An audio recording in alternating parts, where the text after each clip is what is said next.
لبيك اللهم لبيك لبيك لا شريك لك لبيك إن الحمد والنعمة لك والملك لا شريك لك لبيك اللهم لبيك لبيك لا شريك لك لبيك إن الحمد والنعمة لك والملك لا شريك لك.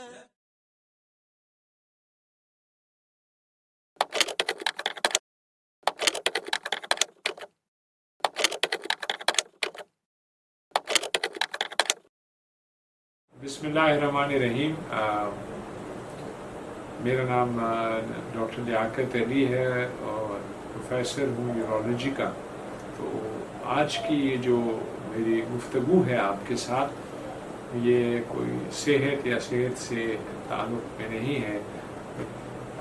کچھ عزیز و کرام اور کچھ دوست و احباب اور کچھ جو میرے بزرگ ہیں خصوصی طور پہ جو میرے مینٹور پروفیسر ناصر رضائی صاحب ہیں, میرا ایس پی آر ڈاکٹر احسان صاحب ہیں, بیٹی ڈاکٹر شمال ہیں, وہ سب جو حج کے لیے جا رہے ہیں تو یہ بنیادی طور پہ ان کے لیے میں اور جو تمام دوست احباب اس سے مستفید ہونا چاہتے ہیں ان کے لیے میں یہ اللہ رب العزت کی ایک حدیث قدسی ہے کہ انا کنزت المخفیہ کنزت المخفیہ, کہ میں ایک چھپا ہوا خزانہ تھا اور میرے مشیت میں آیا کہ میں پہچانا جاؤں.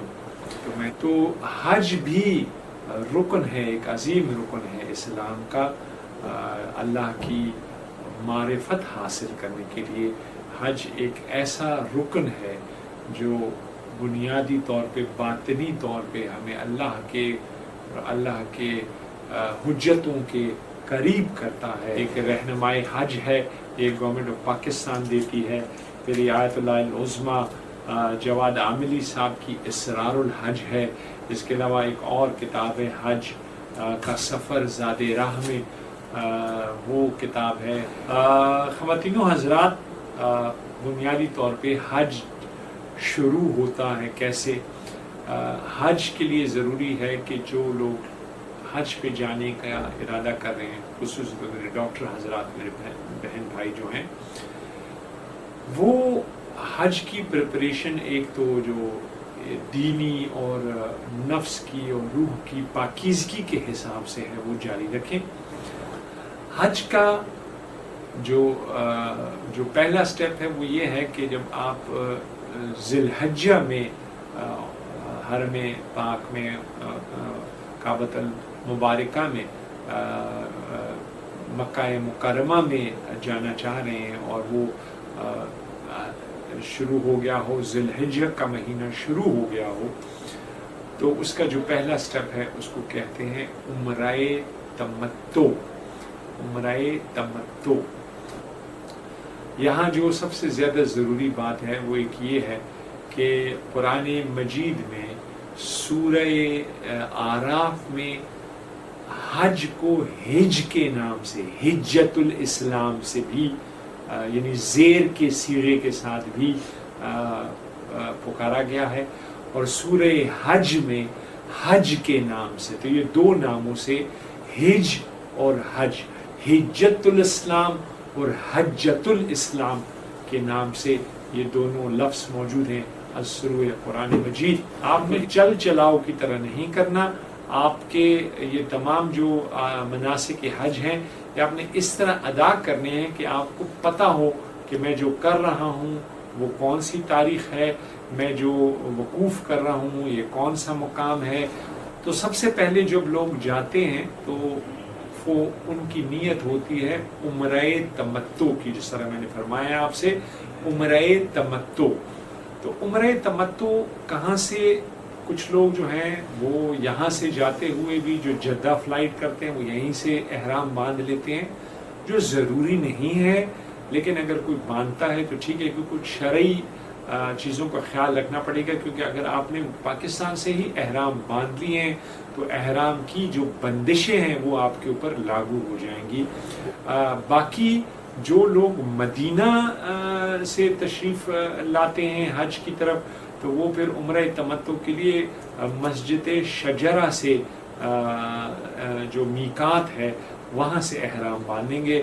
اور جو جدہ میں جنہوں نے ابھی تک وہ نہیں باندھے ہوئی تو پھر وہ جوفہ جو سب سے بڑی میقات ہے وہاں سے اپنے جو ہے احرام جو ہے ان کی احرام باندھیں گے. تو حج بنیادی طور پہ اب یاد رکھیں عمرہ تمتع کا مطلب یہ ہے کہ یہ عمرہ میں کنورٹ کروں گا، کنٹینیو کروں گا، کنورٹ نہیں کنٹینیو کروں گا حج میں. تو سب سے پہلے جب آپ میقات پہ جائیں گے تو جو پہلا سٹیپ ہے جو میقات پہ آپ وہ احرام، پہلا جو سٹیپ ہے وہ ہے احرام باندھنا. اب احرام میں بنیادی طور پہ کیا کیا ضروری احکامات ہیں. احرام میں ایک ہے غسل احرام، ایک ہے لباس احرام، ایک ہے 2 رکعت نماز لباس احرام، اور چوتھی چیز ہے اس کو کہتے ہیں تلبیہ. تو عمرے کے 5 سٹیپس ہیں جن میں پہلا سٹیپ کیا ہوا؟ احرام. احرام میں غسل احرام، لباس احرام، 2 رکعت نماز احرام اور تلبیہ. جو نیت ہے احرام کے لباس کے لیے وہ واجب ہے، نماز مستحب ہے، تلبیہ واجب ہے. اب میں آپ کو بتاتا ہوں کہ اگر آپ نیت کر رہے ہیں لباس احرام کی تو آپ کہیں گے نیت کرتا ہوں یا نیت کرتی ہوں میں برائے عمرہ تمتع، برائے حجت الاسلام واجب قربتاً اللہ. اور اگر آپ کسی کی نیابت میں کہیں گے تو پھر نیابت کے لیے جن شخص کی نیابت ہے، بے بزرگوں کی نیابت ہے، والدین کی، ان کا نام لینا پڑے گا. تو آپ نیت کریں گے نیت کرتا ہوں یا کرتی ہوں میں عمرہ لباس احرام برائے عمرہ تمتع برائے حجت الاسلام واجب قربتاً اللہ. اس کے بعد آپ نماز پڑھیں گے. نماز کرنے کے بعد آپ نے تلبیہ 1 مرتبہ پڑھنا واجب ہے، 3 مرتبہ سنت ہے، 3 مرتبہ سے زیادہ مستحب ہے. تلبیہ کے الفاظ جو ہیں وہ آپ نے صحیح ادا کرنے ہیں، جس کے معنی بھی بہت خوبصورت ہیں اور باطن میں اس کے کچھ مطلب ہے. تلبیہ سے مراد، تلبیہ کس طرح ادا کرتے ہیں؟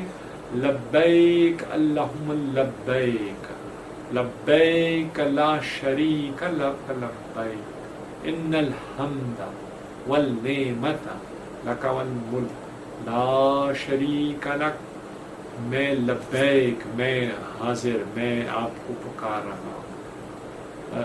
اللہم لبیک، اے میرے اللہ میں آپ کو پکار رہا ہوں. لبیک لا شریک لک لبیک، یعنی میں آپ کو پکار رہا ہوں جس کا کوئی شریک نہیں ہے. ان الحمد، ساری حمد آپ کے لیے ہے، سارا ملک آپ کے لیے ہے اور میں آپ کو ہی بلا رہا ہوں. تو یہ جو تلبیہ ہے وہ 1 مرتبہ پڑھنا جو ہے وہ واجب ہے، 3 مرتبہ سنت ہے، اس سے زیادہ اگر آپ پڑھتے ہیں تو مستحب ہے. جیسے ہی آپ احرام باندھیں گے تو احرام کی جو شرائط ہیں وہ آپ کے اوپر جو ہیں اس کے جو محرمات ہیں اور جو شرائط ہیں وہاں پر لاگو ہو جائیں گی. اللہ رب العزت آپ کو شرف دے رہا ہے اس مکہ مکرمہ کے لیے جس کی قسمیں قرآن مجید میں سورہ بلد میں سٹارٹ سے ہی اللہ پاک نے کھائی ہیں، قسمیں اٹھائی ہیں. بسم اللہ الرحمن الرحیم، لا اقسم بہذا البلد، نہیں کھاتا میں قسم مگر کھا رہا ہوں. وانت حل بہذا البلد، اس لیے کہ اے رسول، اے میرے پیارے حبیب صلی اللہ علیہ وآلہ وسلم، اے سرور کونین، چونکہ آپ تشریف لائے اس دھرتی کے اوپر تو آپ ایسی خوبصورت، ایسے پر ایمان جگہ پہ تشریف لے جا رہے ہیں تو اس کو کہتے ہیں طواف زیارت. پھر کوشش کریں کہ جو آپ کا طواف ہے وہ طواف مطاف میں کریں، یعنی جو گراؤنڈ فلور ہے اسی کے اوپر کریں، زیادہ کوشش کریں کہ اسی میں ہو جائے، کیونکہ وہ افضل ترین ہے۔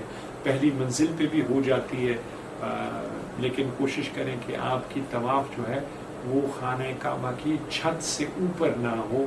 اب تھوڑا سا اگر طواف میں جو ہے 7 آپ کو خانہ کعبہ کے گرد چکر لگانے ہیں، اس ایک چکر کو شوط بولتے ہیں، شوط، اور 7 چکر کا ایک طواف بنتا ہے۔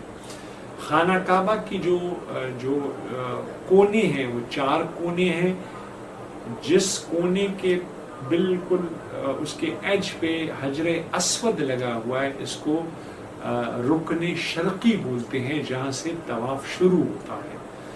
اس کے ساتھ والا جو طواف، جو سائڈ پہ آپ جا رہے ہوتے ہیں، رائٹ سائڈ جس پہ طواف کر رہے ہوتے ہیں، آپ کا لیفٹ شولڈر جو ہے وہ خانہ کعبہ کی طرف رخ کر رہا ہوتا ہے، تو جب اس پہ جا رہے ہوتے ہیں تو وہ رکن عراقی ہے۔ پھر جب پیچھے کی طرف جاتے ہیں تو پھر وہ رکن شامی آتا ہے، اور جو بالکل اس کے اپوزٹ پیچھے آتا ہے رکن شرقی کے، وہ رکن یمنی ہے۔ تو یہ بنیادی طور پہ وہ 4 عرب قبیلوں یا 4 عرب قوموں کے لیے تھا، جنہوں نے وہ چادر پکڑی ہوئی تھی جس پہ حجر اسود کو رکھا گیا تھا، اور سرور کونین نے خود نصب کیا اس حجر اسود کو۔ تو جس کونے کو حجاز والوں نے چادر پکڑی ہوئی تھی جس پہ حجر اسود کو رکھا گیا تھا، اور سرور کونین نے خود نصب کیا اس حجر اسود کو، تو جس کونے کو حجاز والوں نے اٹھایا اس کو رکن شرقی بولا، جس کا نام دیا گیا جس کونے کو، جس چادر کے کونے کو عراقیوں نے اٹھایا تو اس کو رکن عراقی بولا گیا، جس کو شامیوں نے اٹھایا تو اس کو رکن شامی بولا گیا، اور جس کو یمنیز نے اٹھایا اس کو رکن یمانی بولا گیا۔ تو آپ جب طواف شروع کریں گے، پہلا وہ تو آپ نے طواف شروع کرنا ہے بالکل پیرلل ٹو دی حجر اسود، وہاں آپ نیت کریں گے، نیت کرتا ہوں یا نیت کرتی ہوں میں طواف زیارت برائے عمرہ تمتع برائے حجت الاسلام واجب قربتان اللہ۔ تو آپ نے شو کرنا ہے کہ آپ کو پتہ ہے کہ آپ کیا کرنے والے ہیں، اور پھر جو ہے حجر اسود کی طرف ہاتھ اٹھا کے بسم اللہ اللہ اکبر آپ نے طواف شروع کر دینا ہے۔ طواف شروع کریں گے، اس دوران میں آپ کو جو تھوڑا سا وہ گولڈن ٹامس لائک ایک مقام نظر آئے گا، اس کو مقام ابراہیم بولتے ہیں، اور اس کے ساتھ جو ہے ایک وائٹ سے ایک یوٹ شیپ ایک کنسٹرکشن نظر آتی ہے جس کو کہتے ہیں ہجر اسماعیل۔ تو کوشش کریں کہ آپ کا طواف جو ہے وہ مقام ابراہیم اور خانہ کے کعبہ کے بیچ میں سے گزرتے ہوئے کریں۔ رش زیادہ ہے تو خیر آپ پیچھے سے بھی کر سکتے، کوئی بڑی بات نہیں ہے۔ دوران طواف آپ اپنے ساتھ دعائیں، ہر ایک شوط کی، ہر اپنے ایک چکر کی ایک دعا ہے، آپ وہ بھی پڑھ سکتے ہیں۔ افضل ترین جو ہے وہ درود شریف ہے، وہ درود شریف کی تلاوت جاری رکھیں۔ اپنا جو یہ بایاں کندھا ہے وہ آپ نے وہ آپ نے بیت اللہ شریف ہی کی طرف رکھنا ہے، وہ آپ سے لیفٹ رائٹ یا ٹرن کی طرح نہ آئے۔ اب میں نے پہلے کہا حج میں ایک ایسا رکن ہے جس میں سہو نہیں ہے، غلطی کی گنجائش نہیں ہے۔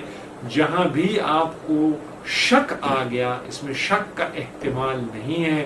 اگر آپ کو کسی بات پہ شک ہو گیا تو وہ آپ کو پھر دوبارہ سے کرنا پڑے گا، یعنی آپ کو یہ پتہ نہیں چلا کہ میرا یہ 6واں چکر ہے کہ 7واں چکر ہے، دوسرا چکر ہے کہ تیسرا چکر ہے، تو آپ کو پھر دوبارہ سے شروع کرنا پڑے گا۔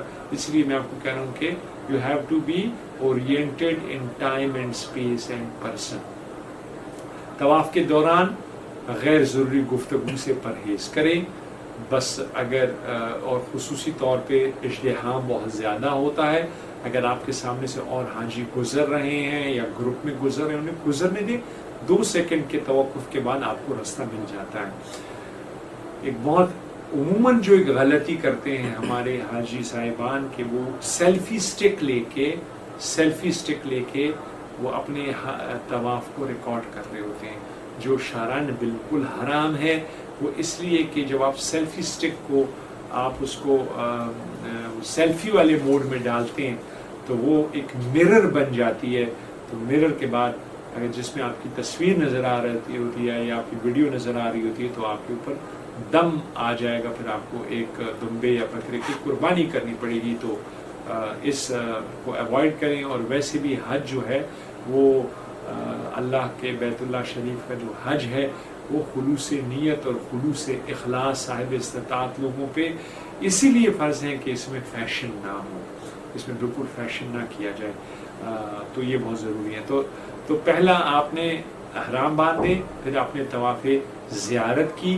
طواف زیارت کے بعد تیسرا سٹیپ ہے عمرے کا کہ مقام ابراہیم کے پیچھے آپ نے 2 رکعت نماز ادا کرنی ہے مقام ابراہیم کے پیچھے، اور اس کی نیت آپ مطلب اس کے پیرلل آپ اس کے پیچھے کہیں سے بھی مطلب ایک اگر ڈائیگنل بنا لیں جو کہیں کھڑے ہو سکتے ہیں، اگر بالکل پیچھے جگہ نہیں ملتی لیکن مقام ابراہیم آپ کے سامنے ہو، اور اس میں آپ نے یہی نیت کرنی ہے، اسی طرح نیت کرنی ہے کہ نیت کرتا ہوں یا نیت کرتی ہوں میں 2 رکعت نماز کی مقام ابراہیم کے پیچھے برائے عمرہ تمتع، برائے حجت الاسلام، واجب قربتان اللہ۔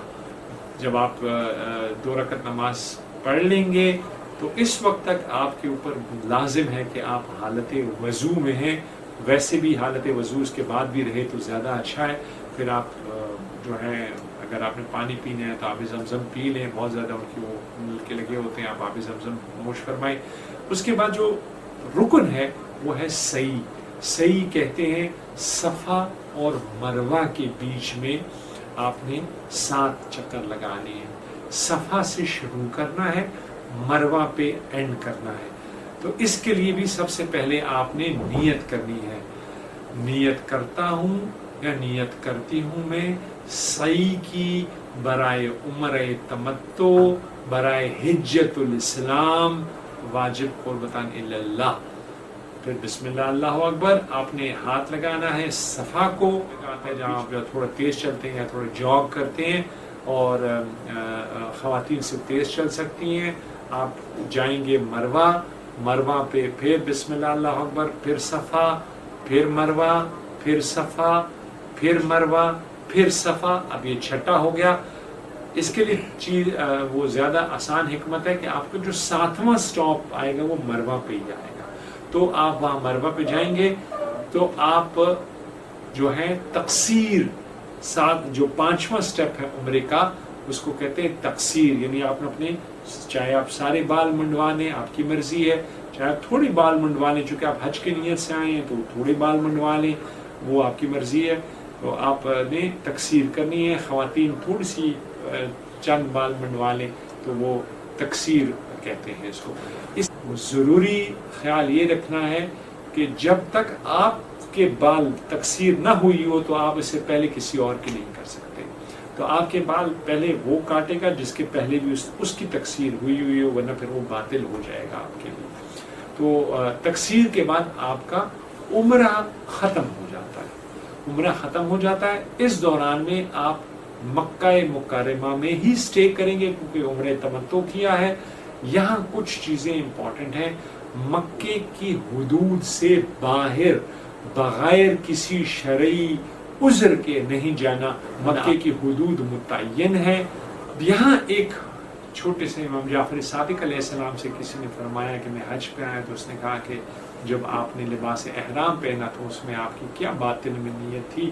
آپ نے جب تلبیہ پڑھا تو اس میں آپ کو کیا مطلب تھا؟ آپ نے طواف کیا تو ہر چیز کا ایک باطن بھی ہوتا ہے، جس طرح ایک چیز کا ظاہر ہوتا ہے اس کا باطن ہے۔ حج میں یہی ایک بہت لطف ہے، ایک لطیف عبادت ہے کہ جب آپ لباس احرام باندھتے ہیں اور آپ اس کی نیت کرتے ہیں تو باطن میں آپ بنیادی طور پہ امام جعفر صادق علیہ السلام فرماتے ہیں کہ باطن میں آپ کی نیت ہونی چاہیے کہ اے میرے پروردگار، میں نے نافرمانی کا لباس اتار دیا ہے اور میں اب تیری فرما برداری کا لباس پہن رہا ہوں. تو یہ نافرمانی کا لباس اتار کے آپ فرما برداری کا لباس پہنتے. تلبیہ میں بھی یہی مطلب ہے، اے اللہ، اے میرے پروردگار، میں نے اپنے کان شیطانی اور دنیاوی کاموں سے بند کر دیا، میں صرف تمہاری طرف، آپ کی طرف متوجہ ہوں. جب آپ صحیح کرتے ہیں تو آپ کا مطلب ہوتا ہے اللہ میں خوف اور امید کے بیچ میں صحیح فرما رہا ہوں، میں دنیا اور آخرت کے بیچ میں صحیح فرما رہا ہوں. تو یہ بہت ضروری ہوتی ہے کہ آپ کو پتہ ہوتا ہے کہ آپ جو کر رہے ہیں اس کے باطن کا کیا مطلب ہے. تو بہتر اب سب سے جو رکن اعظم ہوتا ہے، پھر اب مناسک حج پہ آ جاتے ہیں. آپ نے جو ہے مناسک حج کے لیے آپ نے مثال احرام باندھ لیے، اب کوشش کریں یعنی احرام کے بغیر نہیں ہوگا، وہی نیت احرام کریں گے کہ میں نیت کرتا ہوں یا کرتی ہوں احرام کے لیے. اب عمرہ چونکہ آپ نے کیا ہوا ہے، نیت کرتا ہوں یا کرتی ہوں میں احرام کے لیے برائے حجت الاسلام. اگر آپ جو سب سے اعظم رکن ہے وہ ہے وقوف عرفات. تو جب آپ وقوف عرفات پہ پہنچیں گے تو وہاں کہیں گے نیت کرتا ہوں، نیت کرتی ہوں میں وقوف عرفات کے لیے برائے حجت الاسلام واجب قربتان للہ.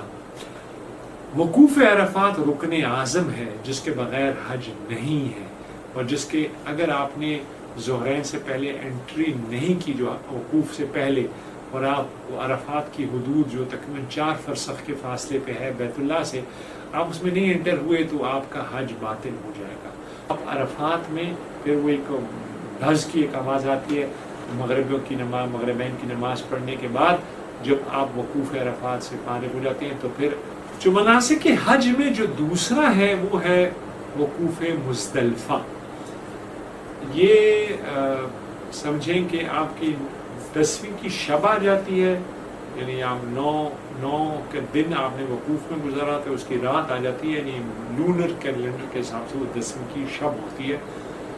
تو امام جو ہے وہ یہ بڑی وہ ہوتی ہے، کیونکہ آپ نے دیکھیں آپ کو پریکٹس کرائی جاتی ہے جب آپ باطن میں جاتے ہیں تو یہ آپ نے کھلے آسمان تلے گزارنی ہے. یہاں ایک ضروری بات جو میں آپ کو ایک ضمنی بتانا چاہ رہا ہوں کہ کوشش کریں کہ عرفات کے قیام کے دوران یعنی وقوف عرفات کے درمیان قیام میں بہت زیادہ نہ کھائیں. کھانا بہت ہوتا ہے، لوگ سعودی حکومت اور باقی لوگ بھی بہت لے کے آتے ہیں، البیک اور یہ چاول اور یہ سب چیزیں بہت ملتی ہیں. کوشش کریں زیادہ نہ کھائیں، کیونکہ مزدلفہ میں واش رومز کا تھوڑا سا ایشو ہوتا ہے. پھر خصوصاً بزرگ حضرات جن کو واش روم جلدی جانا پڑتا ہے یا جو پروسٹیٹ سے ریلیٹڈ وہ ہوتے ہیں تو ان کے لیے پھر مسائل ہو جاتے ہیں. اور یہاں بھی چونکہ طہارت رکھنا لازمی ہوتی ہے تو صبح کے ٹائم پہ بہت بڑی لائن لگ جاتی ہے مزدلفہ میں واش روم کے باہر. کوشش کریں کہ اگر ہمیں واش روم اٹینڈ بھی کرنا ہے تو رات کے 2 یا 3 بجے تک کر لیں. فجر سے پہلے بہت کر لیں، کیونکہ فجر کی نماز پر پھر بہت رش بن جاتا ہے اس کو. تو آپ نے جو فجر کی نماز پڑھ لی مزدلفہ میں تو یہاں سے اب آپ نے کوچ کرنا ہے. آپ نے کوچ کرنا ہے منا کی طرف. تو آپ نے وقوف عرفات کیا، وقوف مزدلفہ کیا، اب آپ پیدل جا رہے ہیں منا کی طرف. منا جو ہے وہ ایک وادی ہے، ٹینٹ ولیج جس کو کہتے ہیں. وہاں آپ کا مکتب معلوم ہوتا ہے، وہ آپ کے بیج پہ یہاں لگا ہوتا ہے. اب یہاں پہلے دن جو ہے مثال جو اب یہ 10 ذی الحج ہے جو منا میں آپ کا جو پہلا دن ہے، اب اس کے اعمال کیا کرنے ہیں. چونکہ منا میں 3 دن رہتے ہیں، 3 دن یعنی آپ کی جس کے لیے ضروری ہوتی ہے کہ مغربین سے لے کے نصف شب تک آپ نے لازمی منا میں رہنا ہوتا ہے.